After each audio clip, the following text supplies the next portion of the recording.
He was walking with two Mexicans, and as soon as I came up behind him and swung that lock, they kind of peeled off.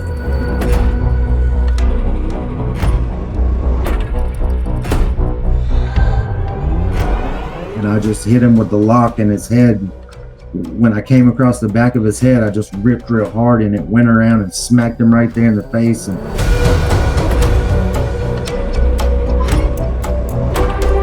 he goes down, and then I hit him like 3 more times. And as soon as I got into the block, there weren't that many other brothers in the block. And so I went in to fight one boss homie, and I'm fighting him in the cell. Next thing I know, I'm getting hit in the back of the head. So I'm fighting 2 of them now. So I managed to reach my left hand up and grab the left side of the door.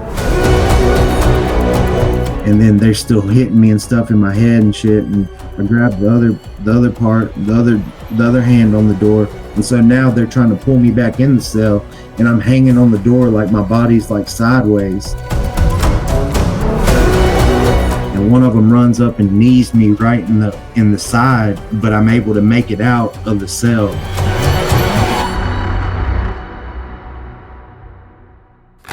So Aaron, pretty much, man, you go to prison, you want to get involved in a prison gang, you end up becoming a gang member. What goes into your thought process when you go into prison and becoming a gang member in a white gang?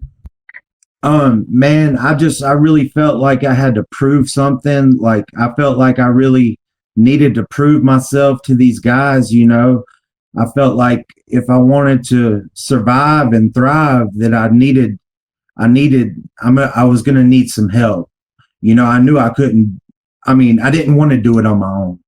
I wanted that camaraderie, you know. You go to prison in North Carolina and you feel like, hey, look, I know, you know, what I'm built like, but this is prison. I can't really make it on my own. So you decide, hey, I'm joining this gang. Pretty much that's what you're telling me? Yeah, pretty much. So what gang do you join? BFG, Bound for Glory. How do you get involved in this gang? How do you end up, you know, kind of getting initiated? Well, first, they kind of sat back and watched me, saw that I was willing to stand up for myself. And then after they saw that, they approached me, and I prospected for like 5 months before I finally got my patch. Well, you talked about prospecting, right? Some people that are watching, they don't know what it is to prospect for a gang. What goes into prospecting? Prospecting is when you pretty much do what they tell you. You're learning little bits of information as the time goes on. You're not given everything at once. So they kind of build you up in that aspect. They just really are kind of watching the way you move and seeing what you might, you know, what you can bring to the table, and having you go handle situations that arise, you know, drug debts, hustling, whatever, you know, whatever needs to be taken care of. Let me ask you this, right? Yeah. You ever feel like you're somebody's flunky, where you're someone's do boy, where they're telling you what to do and, you know, you just got to go do it? Oh man, I felt like I'm not gonna lie, I felt like a fucking missile. You know? Like a missile, but did you feel like this brotherhood, like, man, I'm doing this for the homies? Well, yeah, I mean, I felt like at the time, I felt like what I was doing was for some greater good or something, or at least that's what I kept telling myself. You know what I'm saying? I kept telling myself that it was for a bigger purpose, and I'm doing the right thing, and, you know, just to kind of get myself amped up and to go do some of these things. Cause you know, doing as much time as you have, you know, it's a fucking pressure cooker in that environment. It is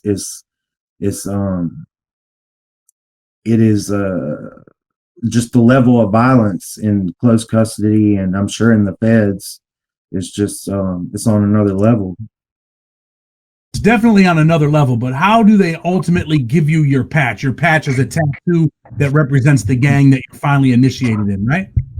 Yeah, so I had to so this guy, he owed the gang money, and he was only coming out of his cell to go to the Indian circle So I had to go get them off the yard, and they wanted it to be convincing.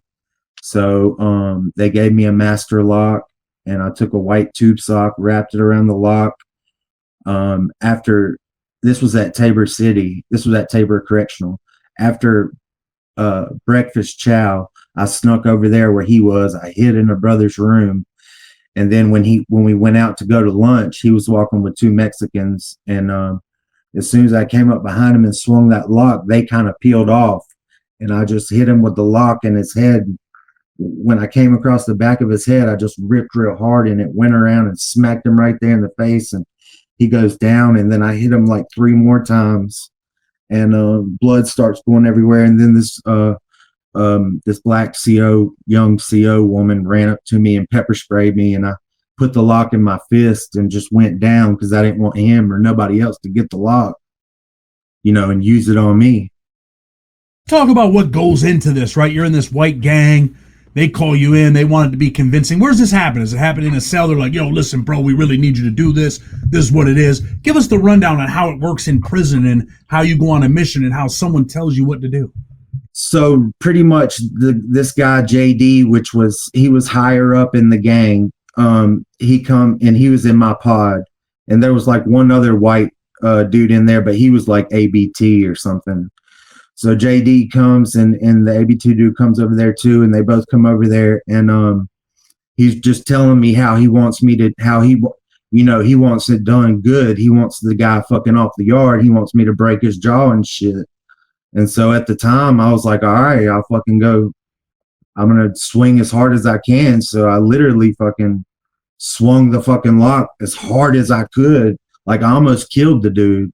I literally about killed the motherfucker. And I found out later on from JD that I had broken his jaw and he had to eat out of a straw, and I about caught street charges behind it. It was a mess. But so you're in North Carolina. This is North Carolina State Prison. You're serving a 6-year sentence at the time, right? Yeah. So you're serving this 6-year sentence, but you're willing to go on a mission and possibly take someone's life for this gang that you're trying to get initiated in. Pretty much. At the time, we were greatly outnumbered, and so everything that we did was already under a microscope, because like I said, we didn't quite have the numbers that the Bloods or the Crips or the GDs had. So we had to be more willing to commit acts of violence. It just felt like that. Looking back now, what do you think about that decision that day? I think it was very what's the word I'm looking for? Stupid? It was pretty stupid. I think it was very just kind of immature, just spontaneous, and not in a good way. I just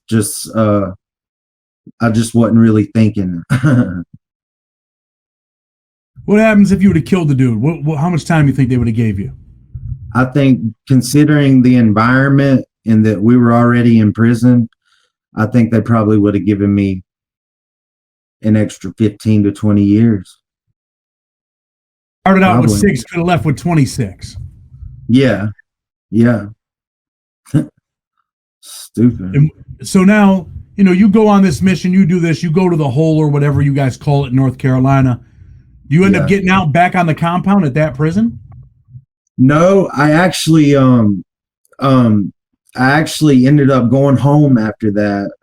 My bid was almost over. I think that the SIS was trying to decide whether they were going to press street charges or not. They ultimately decided not to, but they pulled me to the side, pulled me in the SIS office, and took pictures of my tattoos, and they documented me as a gang member, and was telling me that, when you get out and you get pulled over, they can search anybody that's in the car, and they can if you're on parole or probation, they can show up at your house whenever. And they just pretty much said that I had just gotten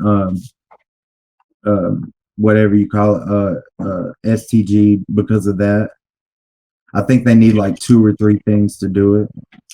So you end up getting put on this label, the security threat group. So Yeah. how do you get your patch? When do you get your patch? They actually patched me up before I went and took old buddy off the yard.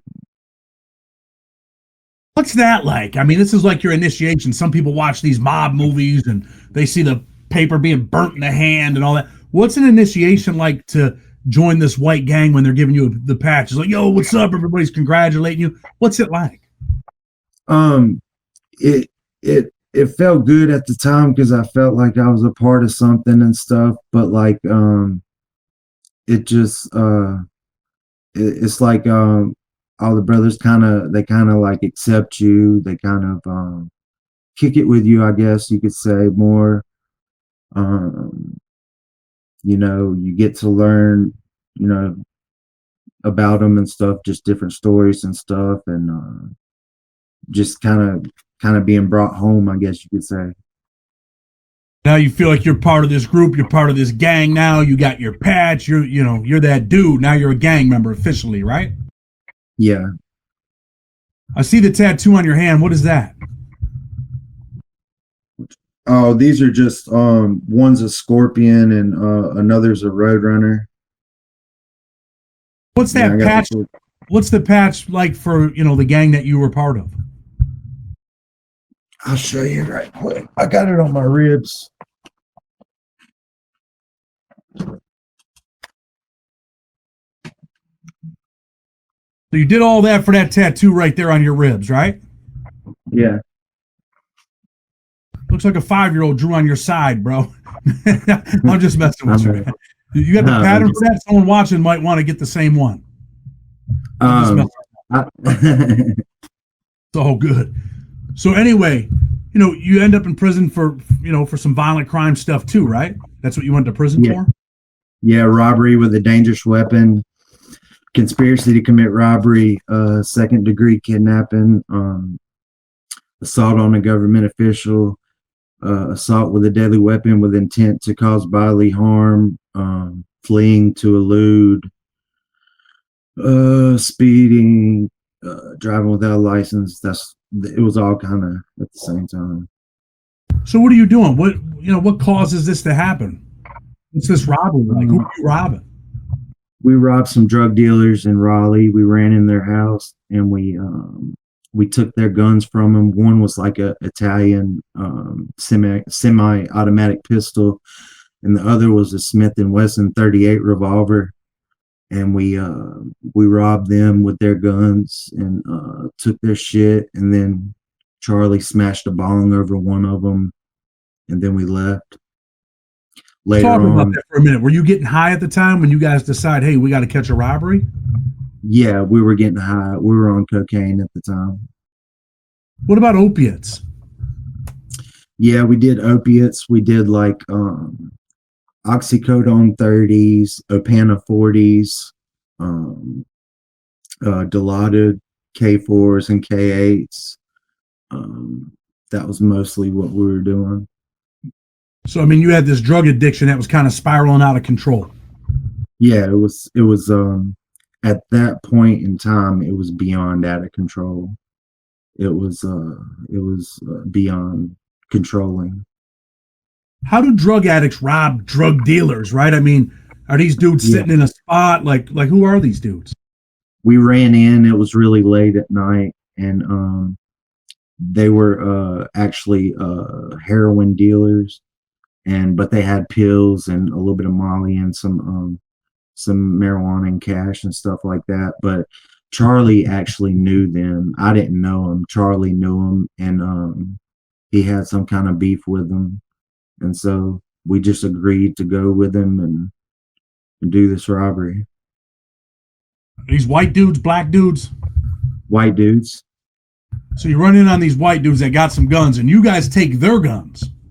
Yeah, we take their guns from, I guess he knew where the guns were in the house, and we went right there, got the guns, and then woke them up, moved them from one room up to a bedroom. And then in the process, he got mad at one of them and smashed a bong over over one of them's head or whatever. And me and Drew just kind of kept the other ones in that room while he was rummaging through and trying to find everything. Talk about that. So these people are sleeping. You guys kind of like burglarize, sneak in the house, get their Yeah, guns, and then kind of like direct them at gunpoint where to go and all of that stuff. yeah, pretty much. And what are they saying while you guys are robbing? Are they afraid you might shoot them? Or like, please, man, don't kill us? What's it like? They listened to everything we did. They didn't try to fight us or nothing. Like I'm saying, we had loaded weapons pointed right at their fucking heads, so they wasn't doing nothing to try to fight back.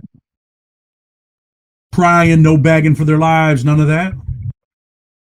One of them kind of was just saying, please, please don't, please don't. But I mean, the other ones really didn't say much.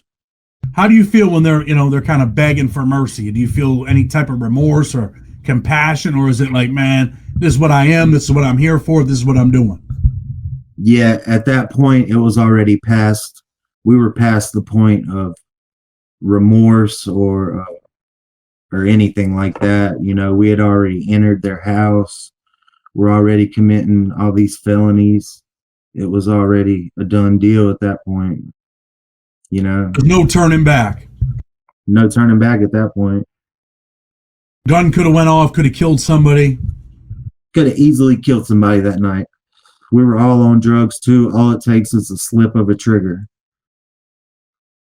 You know, we're going to get back to the robbery in a minute, but I want to take you back for a moment to the dude that you hit with the lock. Didn't really know the dude, never did nothing to you. Was there any remorse after you whacked this kid with the lock? I'm gonna be honest with you. I really didn't have any remorse about it. I looked at it like he had shitted on us, you know what I'm saying? And you know, I guess it's just me being a sociopath or whatever you want to call it, but I didn't really have any remorse at all, man. I looked at it like he got what he had coming to him, because that shit could have just as easily happened to me or anybody else that didn't pay. You know how it is in prison. You know what I'm saying? If you get something on front and then you don't pay, you better be expecting something's going to happen. How about now, years later, now that you're older, you feel any type of remorse that you whacked this kid with a lock? Now, looking back on it, I do kind of feel bad about it because I hurt him really bad. I had broken this other kid's jaw in college, but it was I was with a frat brother, and a fight happened between them, and we were leaving these apartments called Valhalla, and they were on the ground, and I was just trying to get out of there, so I ran up and kicked the kid in the face and broke his jaw that time. But uh, so this is the second jaw broken. But yeah, I feel bad. I mean, I felt bad.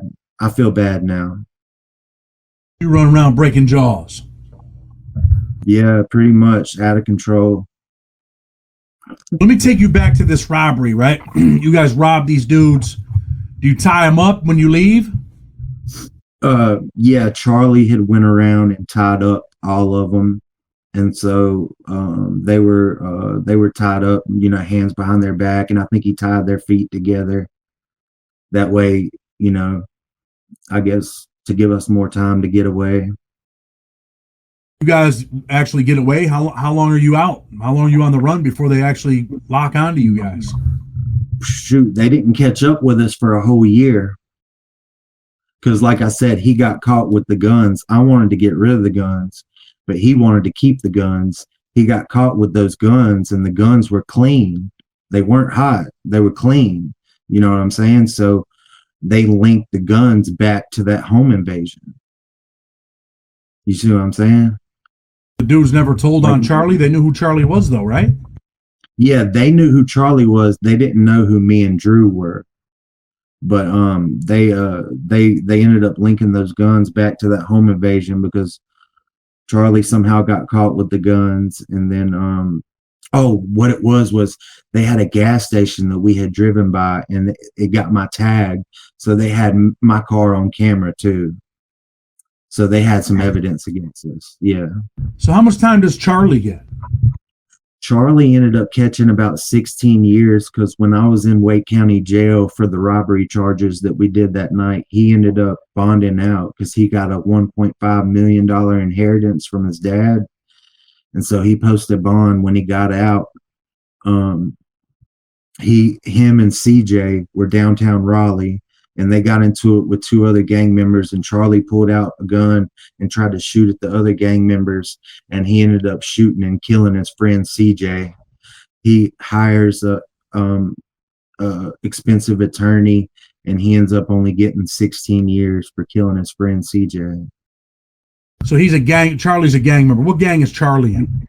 Charlie is a gangster's disciple, GD. $1 million, and he's running around in the streets acting like a gang member doing all this crazy shit. $1.5 million inheritance because his dad owned a spa and pool table business in Raleigh, and his dad just gave him his inheritance, and he bought a bunch of weapons and a bunch of Molly off the internet, and just thought he was Scarface, I guess. What about your other partner that's with you? How much time does he get? Drew did 5 years for a robbery in Virginia, and Drew never got charged. He never got caught up with the robbery. The only ones that did time were me and Charlie for the robbery. But when Charlie caught that body, I think they dropped the robbery charges, because they had him on a murder charge. You see what I'm saying? So they just went after that murder charge. They dropped the robbery charges for him because he had so much shit, and they convicted him on that murder charge and gave him 16 years. So the other kid, he doesn't get no time for that, but catches 5 years in Virginia for another robbery. Yeah. And you do 6 years in prison, right? Yeah. How long you been out? I've been out since 2020. 5 years. Living a good life. Yeah, I'm living a good life now.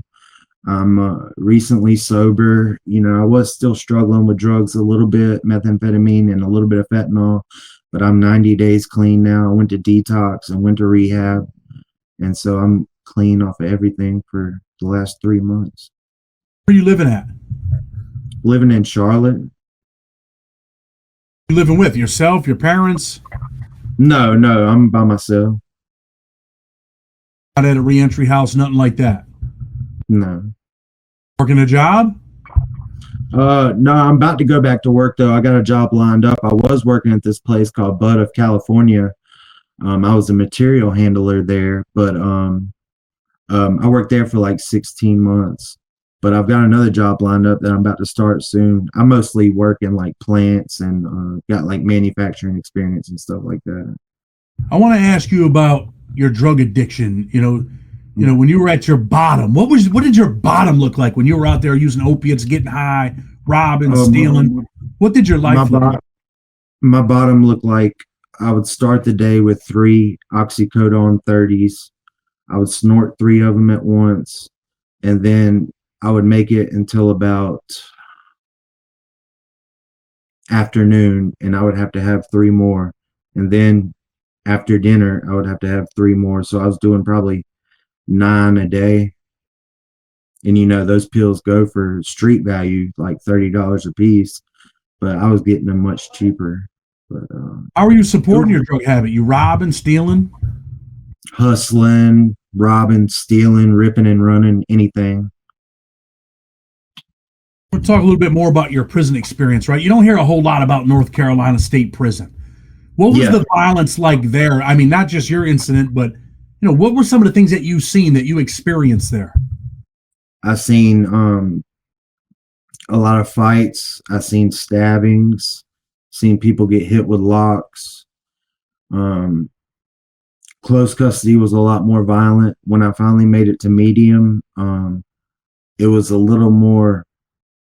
There was still violence, but not as much as there was in close custody. Close custody was a whole nother ballgame. Worst thing you've seen in close custody? Worst thing I seen in close custody was I seen 3 gang members go in a cell and all 3 stab one dude and send him out on a stretcher. send him out on a stretcher. But what was his violation? Why are they in the cell stabbing him? I'm not sure what he did really. But it was three Crip homies that went in there and stabbed him. I think they were trying to extort him or something, and he didn't want to pay or something, or he got something from him and he couldn't pay it, didn't want to pay it, something like that. Is it hard on the yard for a honky over there in North Carolina? It's not easy, bro. It's not easy at all because you're severely outnumbered, and if you're not, if you're not built like that, you're not gonna make it. Pretty much. I mean, I don't know how federal prison is, but I know that close custody state prison down here, it's not anything it's no slouch. It's no slouch at all. Well, tell me about it. You're a white dude. I mean, are you victimized? Or white dudes victimized there? I mean, not if you stand up for yourself and you're willing to fight and protect your shit, you're not gonna be. But I mean, you're still gonna get tested. There's still gonna be times where you're gonna have to fight. I had to fight two boss homies one time when I came back from being in the hole for 60 days because we'll just call this dude Denny. Denny went home owing $100 for meth. And as soon as I got into the block, there weren't that many other brothers in the block. And so I went in to fight one boss homie, and I'm fighting him in the cell. Next thing I know, I'm getting hit in the back of the head. So I'm fighting two of them now. So I managed to reach my left hand up and grab the left side of the door, and then they're still hitting me and stuff in my head and shit. And I grabbed the other hand on the door. And so now they're trying to pull me back in the cell, and I'm hanging on the door like my body's like sideways. And one of them runs up and knees me right in the side, but I'm able to make it out of the cell. And after that, hands were laid, debt was paid. I didn't have to worry about nothing. But I mean, there's been several times where I've had to fight multiple people at once. Or let's talk about that for a minute, though. Hold up now. Your homeboy leaves. He owes a drug debt. He's one of your homies, one of your gang members.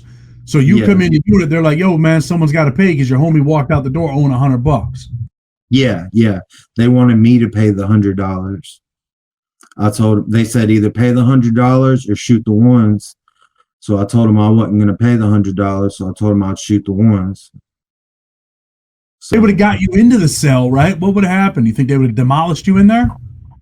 They were definitely trying to demolish me, bro. This wasn't this was they were trying to hurt me. They were fucking really pissed about that $100, and they were trying to make a statement. But let me ask you this: were they really pissed about $100, or is it just a reason to really try to hurt people that they make up in their mind? They're really mad. It's $100. It's $100, but really, man, it's just an excuse for them to commit acts of violence, bro. This is just. I've seen so many people devastated based on excuses. People make up shit because they just want to hurt people. Yeah. You know how it is. It's like high school in there, bro. It's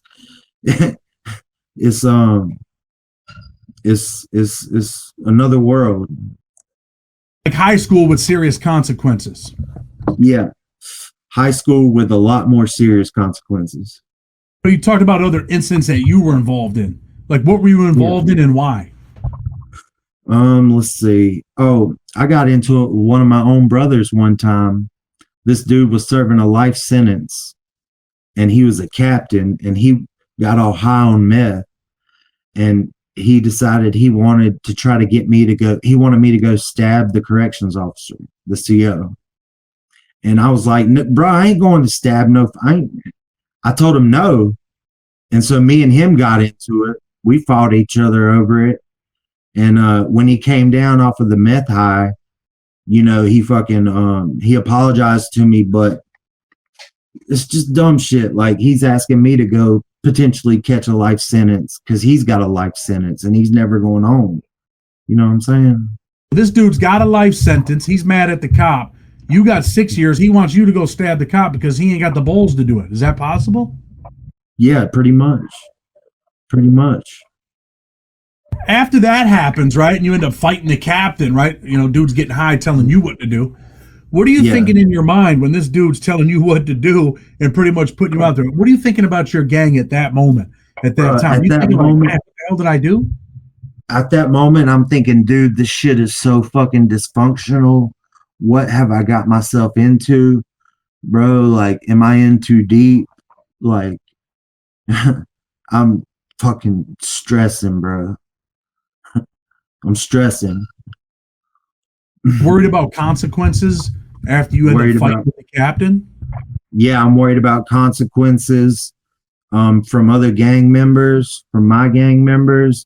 I'm worried about consequences from outside forces. I'm stressing, bro. I'm stressing.